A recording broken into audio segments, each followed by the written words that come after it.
ये भी फौरी तौर पे सामान जो है वो यहाँ रखवाया जा रहा है अंदर, आप देख रहे होंगे। और इनको कहा जा रहा है कि दोबारा यहाँ पर नहीं रख सकते सामान।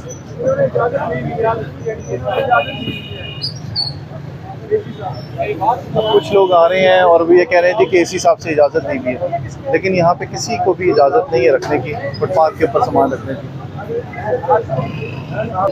अब ये बुजुर्ग हैं, ये समझा रहे हैं, उनको बता रहे हैं कि यहाँ पर अक्सर लोगों ने कब्जे करके वहाँ पर कुर्सियाँ रखी हैं, और कुर्सियाँ रखने की वजह से यहाँ पर रास्ते अक्सर बंद हो जाते हैं।